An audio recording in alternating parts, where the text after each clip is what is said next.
Universe, na favorite ko. Miss Raya, kasi kung pagpasok niyo pa lang kanina, may pasabog na kayo.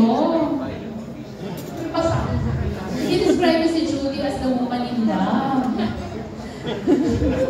So, just in love with our movie. Kasi tanong ko, baka may mga untold about the love life of Jody na gusto niyo i-share sa amin. Parang may alam kayo. She will share. I don't think so. Alam na ha, that's you. Kaya nga untold. Pero first time niyo po naging mag-ina? First time niyo naging mag-ina sa movie? First time together working. No, we worked several years ago in a SCQ Star As a judge. 1 year. And now we're together. Good boy. She's a very good actress. Kasi, kung nga po parang kasing super close na po kayo dahil ang dami ng anak kay Jody. Pero ano na po yung mga naging experience yung working together ulit dito sa movie na to? Saka paano po kayo naging super close ulit? At ano yung mga pinapayo nyo kay Jody bilang parang anak-anakan nyo na siya? Well, kasi Jody is very direct says she's very nice to everyone. Easy to deal with. And parang when she goes to work, she's really into work.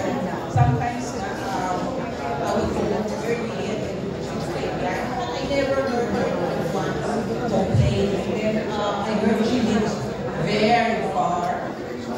Southern girl. Actually, it was quite hard kasi hindi naman squad. Everything, because construction, building, and everything. Somebody sa outside, inside, everything. So, but I never heard her even once. Never problem about it. She's very Thank you. Ayan. O si Jody naman, paano ko i-describe si Miss Gloria? Hindi ka ba na-starstruck na siyempre? Miss Universe yan. The very first time I worked with Miss U, I call her as Miss U. We call her Miss U sa iya. This is in 2002, 2003 when we did Star Circle Quest. With Luis Manzano sa co-host. Kami ni Luis yung nag-host, and then si Miss U, si Direct Lauren, and si Tito Boy. Ayun. Yung mga viewers ng time na yun. Of course, hindi ba namang hindi masa-starstruck sa isang Miss Universe, di ba? Yes, Wala pa. kasi 2003 yun. So, and what I like about Miss U, she's very frank.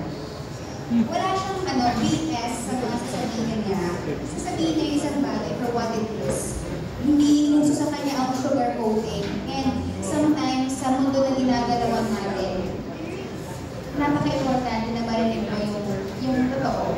Walang BS, walang sugarcoating. And yun yung sobrang na-appreciate ko sa kanya. And she's very, she would, ang dami ng, diet na pang-bounce. And she would always share her meals with me. And wisdom. Ayan. Speaking of wisdom, so anong wisdom ang share niya sa'yo na hindi mo makakalimutan?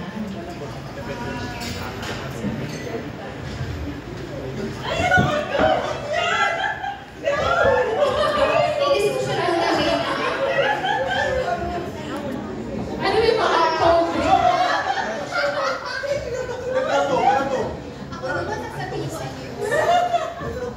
Alam mo si Jody nga din, ugali yan na, chismisan mo yan, nakakalimutan niya na pagkatapos ikwento. Tingnan mo, ito po. Pa-share naman daw. Ayun, may mga nag-shoutout. Pa-share naman daw. Is it worth yung sharing or hindi naman? O lumahan mo sila lahat pagkatapos. Naiingit kami sa happiness week. Mamaya daw siguro, sa table. So ano lang ang wisdom na? Basta just to enjoy life. Diba? Kasi Tita also loves to travel. Kaya ako, I love to travel as well. So, enjoy life. And enjoy every single moment. Kasi, pag lumampas na yun, wala, hindi mo naman ibabalik. So, enjoy the now. Enjoy the present moment. Subukan mo, Carlos, you want to end the week. Miss Janice, you're good na? Actually, no. What I told her once upon a time, remember, the last shoot, the last take you did is your best, that's your best reflection of your work. The last take you did is always your best reflection of your work. Kung you're so tired of it, Miss Janice, she will forever be your best Miss Universe. Yes. The favorite Miss Universe. Tingnan mo naman yung ba din yung pagiging natural is you, ano? Yes, walang sugar coating sa akin. Pero may isa pa akong question kay Jody. Kasi, Jody, hindi naman ito yung first na horror story mo kasi may Clarita ka nga na sobrang di ba? Sobrang nakakatakot din. Pero pag gumagawa kasi ng horror, may mga ilan na naaapektuhan at nadadala mentally sa bahay, sa personal life. Ikaw ba, nakakatulong ba yung masayang love life mo ngayon para hindi ka maapektuhan sa bigat ng horror na ginawa mo? Do you connect your personal life to anything that you do, like a genre like this? My process as an actor is different. So what I do is, it's so important for us actors to be embarked on different techniques and workshops. Kasi each and every time na ginagawa kong trabaho, kumbaga these workshops, parang work as your tools. Siyempre, hindi ka pupunta sa isang gera na wala kang barel, wala kang bala, wala kang sandata. So, the technique that I am using does not really require me to parang magbukas ng baon from my personal life or from my childhood or mga ganyan para gamitin ko siya. So, it's a technique that I learned during the pandemic, which I used in several of my series. And kahit pa paano naman, I'm really thankful na nag-work siya. Thank you. So pag uwi mo lahat ng na-eksena ginawa mo, burado na lahat mo. Wala ka bang gano'n na parang nadadala mo daw yung scene from a scene? Look, before kasi, pagbata ka, di ba? Yung training sa'yo is lagi kang yung imo-motivate ka eh. Pag sinabi mo imo-motivate ka, gagamitin mo yung pain mo from your past experiences.